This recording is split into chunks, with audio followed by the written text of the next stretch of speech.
Hi అండి, welcome back to my channel మా రుచుల్లో నేను ఇప్పుడు ఒక కొత్త రుచితో మీ ముందుకు వచ్చానండి. సూపర్ టేస్టీగా ఉండే కర్రీ అనమాట. పచ్చి రొయ్యలతో వంకాయ కర్రీ అండి. సూపర్ అంటే సూపర్గా ఉంటుంది.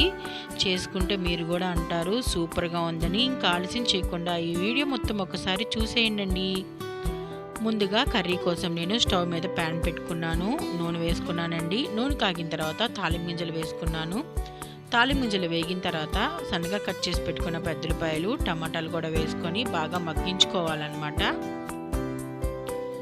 కొద్దిగా పసుపు వేసుకుంటున్నాను. ఉల్లిపాయలు అలాగే టమాటాలు వేగటానికి కొంచెం ఉప్పు వేసుకుంటున్నానండి.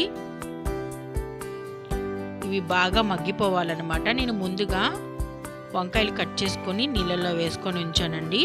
ఇప్పుడు ఈ టమాటాలు కూడా బాగా మగ్గిన తర్వాత అల్లం వెల్లుల్లి పేస్ట్ వేస్తున్నాను. అవి కూడా బాగా వేగిన తర్వాత కొంచెం కరివేపాకు, ముందుగా కట్ చేసి పెట్టుకున్న ఈ వంకాయలు కూడా వేసుకొని ఒక్కసారి కలుపుకుందాము. ఇప్పుడు కారం, కూర కారం ఒక్కసారి కలుపుకొని బాగా ఉడికించుకుందామండి. ఈ కొద్దిగా ఉడికిన తర్వాత కొంచెం వాటర్ పోసుకుందాము. నేను ముందుగా రొయ్యల్ని కొంచెం పసుపు ఉప్పు వేసి ఉడికించుకున్నానండి. ఈ వంకాయలు కూడా బాగా ఉడికినాయి కాబట్టి మనం రొయ్యలు ఉడికించుకున్నాం కదండి, ఆ రొయ్యలు కూడా వేసుకొని ఒక్కసారి కలుపుకుందాము.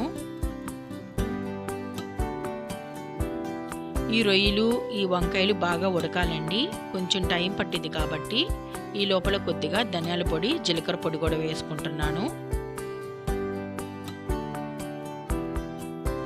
ఒక్కసారి కలుపుకొని ఉడికిందో లేదో ఒకసారి చూసుకుందామండి.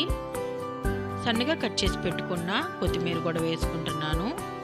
ఈ కర్రీ వచ్చేసి దోశల్లోకి బాగుంటుంది, చపాతీల్లోకి, అన్నం అలాగే బిర్యానీలో కూడా చాలా అంటే చాలా బాగుంటుందండి. వంకాయ పచ్చి రొయ్యలు అనమాట, సూపర్ కర్రీ అండి. మీరు కూడా మీ ఇంట్లో ఇలా ట్రై చేయండి, చాలా అంటే చాలా బాగుంటుంది. చేసుకుంటే మీరు కూడా అంటారు చాలా బాగుందని. కర్రీ అయితే రెడీ అయిపోయిందండి. ఇప్పుడు నేను వేడి అన్నంలో వేడి ఈ పచ్చి రొయ్యలు వంకాయ కర్రీని ఇప్పుడు తినబోతున్నాను అనమాట. సూపర్ అంటే సూపర్గా ఉంటుందండి. మీకు కనుక నా వీడియో నచ్చినట్టయితే లైక్ చేయండి, షేర్ చేయండి, మీ ఫ్రెండ్స్కి ఫార్వర్డ్ చేయండి. Love you all.